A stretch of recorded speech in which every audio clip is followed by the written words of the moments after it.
Welcome to another edition of the Weekend Review.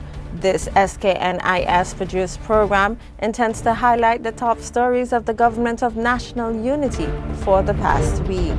I am your host, Jamiela McPhail.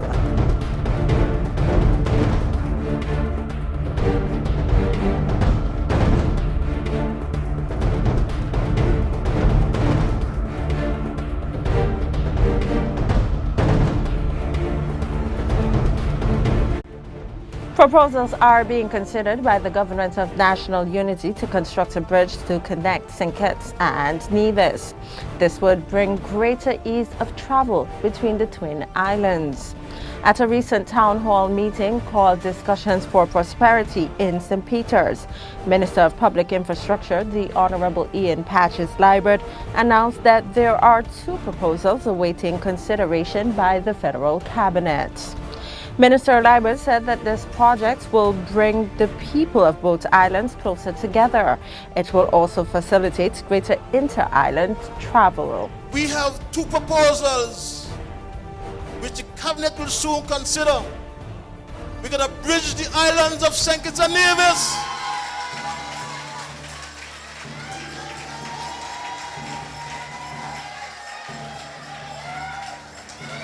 We're going to bridge the islands. So Mark, in his nice car, can drive over and drive back. And so Vance too. You can drive over to Nevis. So our meetings, we're going to have them alternate meetings, we call them. One in St. Kitts, then we drive over to Nevis. Then we drive back to St. Kitts. We are going to really bridge these islands. I commit to you, as the Minister of Public Infrastructure, I will drive that. And I know I have the full support of the entire cabinet and the Minister of Finance. The Ross University School of Veterinary Medicine is again partnering with the Government of National Unity in support of marine-based environmental projects in the Federation of St. Kitts and Nevis. The declaration of the St. Christopher and Nevis Marine Management Area has been approved by the Minister with responsibility for marine management, the Honorable Eugene Hamilton. During a brief signing ceremony on August 18th, Mr. Mark Williams, Director of the Department of Marine Resources, provided some background on this initiative. He explains that the marine management area is defined by a 2-mile radius of seawater around St. Kitts and Nevis, including the Monkey Shoals area. This area, according to the director, will be managed by the Department of Marine Resources as an entity with jurisdiction of the federal waters of St. Kitts and Nevis as the Fisheries, Aquaculture and Marine Resource Act, FAMRA 2016 states. This area has been divided into zones based on priority areas. These zones include fishing priority areas, mixed-use areas, and recreational zones. Mr. Williams further indicated that the Government of National Unity intends to collaborate with various stakeholders to ensure proper management and governance of these zones, adding that the Ross University School of Veterinary Medicine will be instrumental in the management process. Speaking at Thursday's signing ceremony, Mr. Guy St. Jean, Interim Dean and Professor of Large Animal Surgery, expressed pleasure on behalf of the Ross University School of Veterinary Medicine for the opportunity to again partner with the Government of St. Kitts and Nevis. He assured that the Ross University School of Veterinary Medicine remains committed to the government and the people of St. Kitts and Nevis. Minister Hamilton expressed gratitude to the Ross University School of Veterinary Medicine for the significant support in the past and on this initiative. He indicated that the Ross University School of Veterinary Medicine has had a long history of collaboration with the government of St. Kitts and Nevis. The Team Unity administration has come in for high praise from citizens who attended Tuesday's Discussions for Prosperity town hall meeting in St. Peters. Several members of the audience heaped praise on the Team Unity administration, applauding its new approach, transparency, and perspective to matters at hand, as well as giving their suggestions and constructive criticisms about how St. Kitts and Nevis can be made a better place for all. I know that it's only during the time we have election we have something like this. But I'm happy that the unity government are able to connect with people. And at least for now, most of us know exactly what is happening. And I'm also so proud of Mr. Honorable Hamilton. For the fact that most of us here have known, at least we have seen, we have heard what he has been doing in the community. At least have been connecting to the community of St. Peter. Have you ever woken up in the morning and put on ZZ News and heard Denzel Douglas on the radio? And you wonder if you're at the right station? That couldn't happen under his government. That's one thing. Do you remember a man telling you that unity can't work, and then the following week he signed a pact with NRB Nevis? Yeah. That happened. Do you remember a prime minister who told you, come up and match with him to win on the cost of electricity after he took it up? Those things happened under a former regime, under another government. We are now living in unity country. We have a different perspective. We have a welcome for everybody. Have you seen the government that used to be work so hard when they were in office as they do now that they're in opposition? Do you see people dedicate every single day, except Sunday on the radio, just to undermine everything that Unity does? That is happening. Doesn't it tell you that they know that they are better off in opposition? Officials from the St. Kitts Electricity Company Limited, SKNIS, have said that that company is meeting its obligations and responsibilities to nationals of providing reliable and responsible service to the public. But it says that consumers need to fulfill their responsibility in paying their bills in order for the company to maintain and enhance its operations. Giving its status as a private company, SKNIS does not receive support from the central government in Bastille, which is the sole shareholder. With high operational costs, including a more than $4 million fuel bill per month, Pearl Williams, the company's financial manager, said that the company does function in the red. While appearing on this week's edition of Working For You, she said consumers must do their part in paying their bills on time and in full. You will find that we will call customers to remind them of their arrears.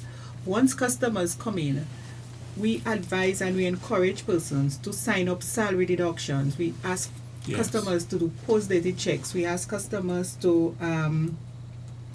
do direct bank deposit, because what it is that we want you to lock it in and forget it, to make it very easy for you, because we know how it is. Sometimes you do get the monies, but then other things are competing.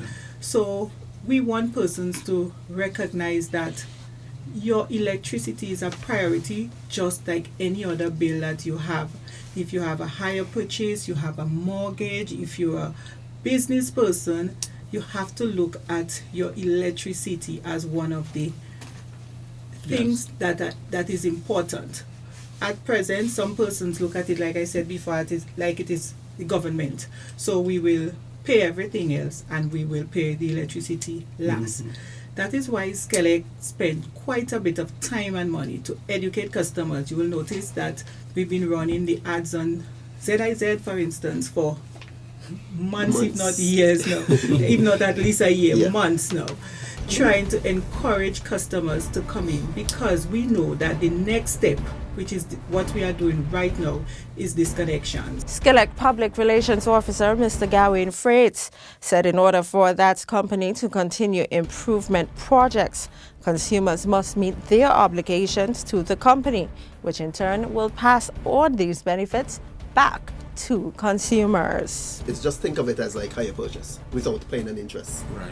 So you come in, say your bill is $1,000, then whatever the price is. You come in, we break it down into monthly payments, and then we tell you pay that per month along with your current bill. right? So, and that is just the basic, simple outline of it. Just think of it as a hire purchase, and that is what it is, but we don't charge interest on it. So it's just that we just break it down into either 12, 18 months, whatever the case is, and then we tell you pay that over that period. The Government of National Unity is working assiduously to lift the Financial Crimes Enforcement Network FinCEN advisory issued in 2014 under the former administration that claimed the Citizenship by Investment CBI program was not properly regulated. The advisory further claims that illicit persons gained access to the Federation's passports, which were used to bypass certain sanctions put in place by the United States of America, USA, and other countries against the Iranian regime. The Honorable Mark Brantley, Minister of Foreign Affairs, said that although many of the sanctions have been lifted, St. Kitts and Nevis has made drastic changes to the program. Jamaica might have given us Bob Marley. They gave us Usain Bolt as well. But St. Kitts and Nevis gave the world a citizenship by investment idea.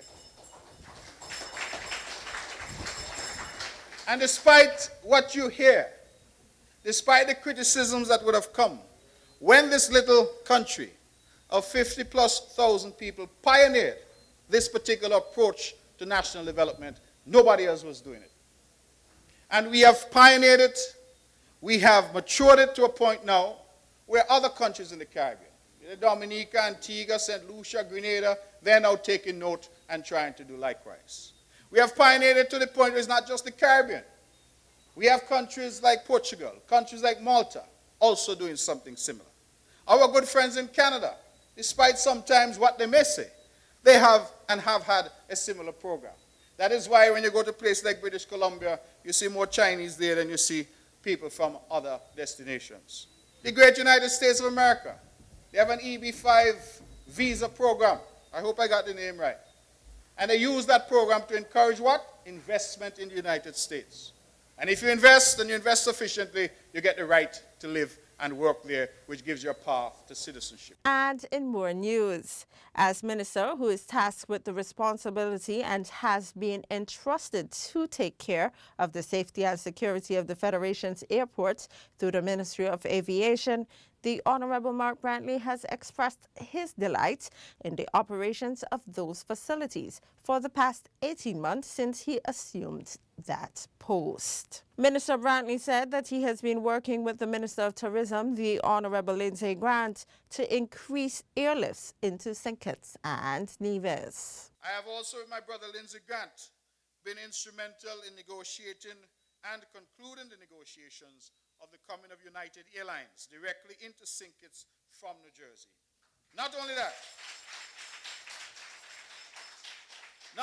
ladies and gentlemen, but under this Unity administration, they have now increased their flights into St. Kitts Nevis from once a week, I think, now to twice a week. Where's my brother Lindsay? The reality is that we have been trying to grow the airlift into the Federation. We have discussions that are ongoing with others, but also to announce that I was very pleased to have been involved with the Ministry of Aviation with the new arrangements between JetBlue and Seabourn and between Delta Airlines and Seabourn. What that means, Kittitians and Nevisians, is that you can now book a ticket on JetBlue direct from St. Kitts to wherever you're going in the United States. You can now book a ticket on Delta direct from St. Kitts, Nevis to wherever you're going in the United States, flying via Seabourn if that is your choice. And so we're trying to increase the number of choices, the number of options for Kittitians and Nevisians to travel. You have been viewing another edition of the Weekend Review. This SKNIS produced program intends to highlight the top stories of the past week. I am your host, Jamiela McPhail. Thanks for watching.